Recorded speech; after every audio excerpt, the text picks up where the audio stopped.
Is this candy worth anything? How much should I sell my event box for? I forgot to charge my carousel. What exactly is Dreamfire?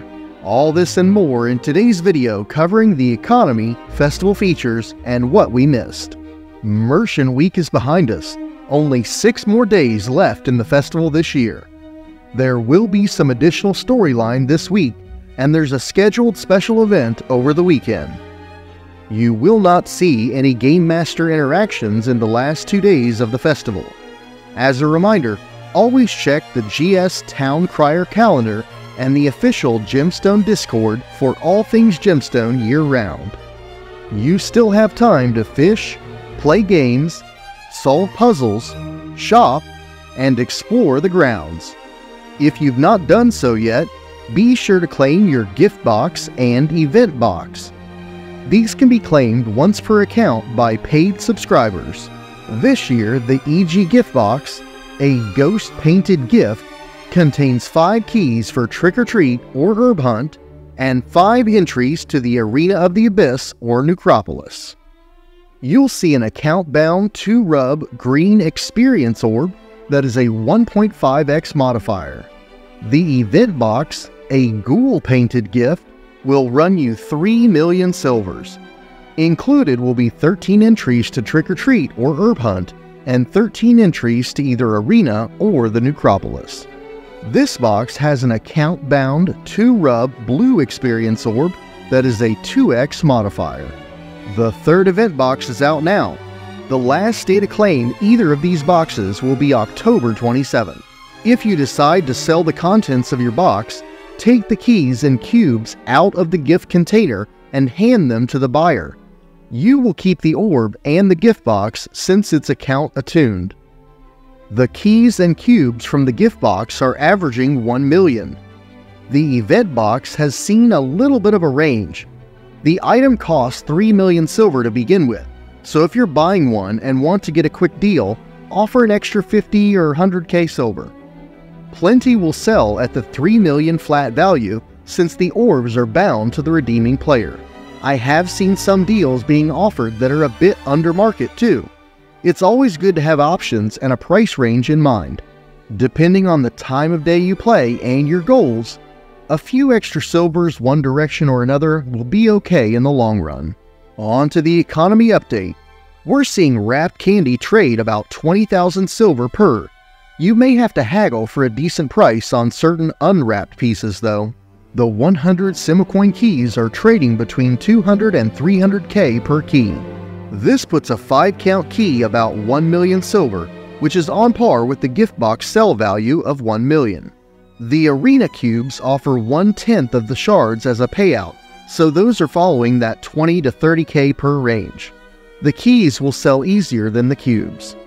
Soul shards on the other side read 800 silver per one, so 1,000 shards hits that 800k silver mark, while in USD $2.40 per 1k seems to be what everyone is trading for. Silver value is always fluctuating. Right now it hovers between 2.75 and 3 USD per 1 million. As a reminder, do not conduct any USD currency conversions through ESP Thought Network or the official Gemstone Discord threads.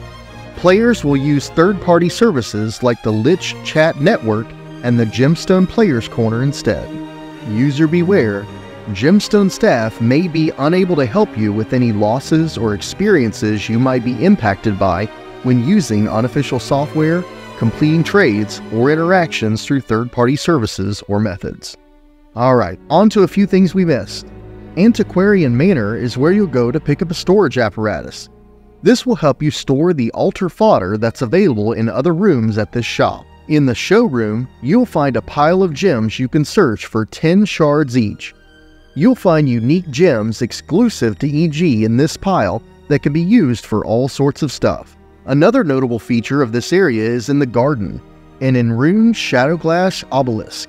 If you've ever bought 500 strawberry perfumes because you were afraid to run out, now you can throw away 499 of those and permify one.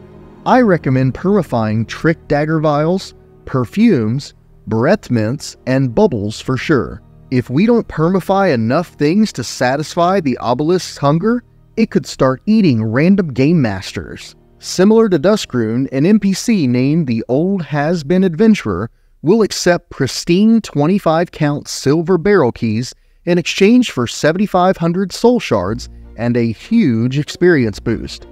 This NPC is found right at the entrance to the festival grounds. Should you already own a painted tin carousel from years past, an NPC Incanter will wander around the festival offering to recharge it for you. You don't have to pay in-game currency, however, an Ebon Gate service pass is required to interact with and use this recharging service. For those who want to try their luck and tempt fate once per day, visit the Crevice in the graveyard for a random item. Although quite yucky, some of these pulled items are food and will go into baskets. You may want to exchange your unwanted candy and fusion tokens for a very low shard amount with an NPC in the sitting room of Gavelsdown Hall, but you'll get a much better deal from player. Here you can also buy Trove tokens for 100k silver each. The Trove rooms begin in Lich Room 33982. There are 4 total rooms. Just head north and west or east. In each room will be a shelf with the active Trove. You can inspect the item for more information. Put your token in the drawer for the Trove room you want to participate in. Drawings happen at 9 p.m. Eastern every day, and you must claim your item from the rack before the next drawing or forfeit your prize. Over in Quinton Manse, you'll find a ton of various automated services, including the Fusion Shaman, who can extract enhanced properties from items and convert them to fusion orbs. You'll need a fusion token won from the Arena of the Abyss. The Dabbler can remove some properties from equipment. You can find them in the Eastern Nook. Over in the Western Nook will be the Auto Flare NPC. Here you can redeem Flare tokens bought from the corridor just inside Quinton Manse. Out in the garden, you'll find an NPC that does a ridiculous amount of things, including recharging enhancements, swapping, increasing charges, and more. And now we are showcasing a hidden gem of the festival, and that is the Dreamfire experience. This is jewelry you can use to summon temporary illusions in the room along with various fluff verbs. This concept offers a ton of roleplay opportunities, and here's how it works. Head over to Illusory Dreams and pick up a bracelet for 150 shards. I highly recommend unlocking your item to Tier 3 for the best experience. It's very reasonable. Go over to the Southwest Room and take your bracelet from Tier 1 to Tier 2 using the unlock certificate for 60 shards. Then take it from Tier 2 to Tier 3 using the unlock parchment for 120 shards. You then have a choice of how many panel attachments you want. At minimum, just buy 1 pale attachment voucher. To unlock all 15 possible slots, use 5 quantity of a pale panel attachment voucher to take it to max 5, use 5 quantity of a light panel attachment sheet to take it to max 10, and use 5 quantity of a bright panel attachment folio to take it to max 15. Alright, now hopefully you've got a bracelet that's Tier 3 and has at least 1 panel attachment. Head over to the West Room and rapidly look at the display to see up to 985 possible stock panels. While you take a moment to process that, remember you can unlock up to 15 different panel attachments in a single bracelet. You can just buy stock panels directly here and save them, allowing you to put them in your jewelry or remove as desired. With empty hands, just order the number you want twice to be given a new panel with a stock design for 30 shards. If you order a stock option while you have a panel in hand, the attendant will offer an update of the front design for only 12 shards, so you won't have to put another 30 in for just a quick swap. There are 2 sides to a panel as well. The other side is called a concealed design. If you did want to adjust the other side of the panel, just swap it over to your left hand and order again. Doing this will have the attendant put another stock option on the concealed side for only 12 shards. Okay, now you have at least 1 stock panel with at least 1 design on it. Analyze your Dreamfire bracelet now to see commands. Pull will remove the currently selected panel for storage if you already had one inserted. Push will add a panel in your hand into the selected jewelry slot. Infuse will add mana for illusions. Snap is a fun hand illusion. Spin will select a random panel illusion. Peer will show you all potential slots at once. You can turn or twist to change panels depending on how discreet you want to be. Rubbing will create a room illusion of the front panel.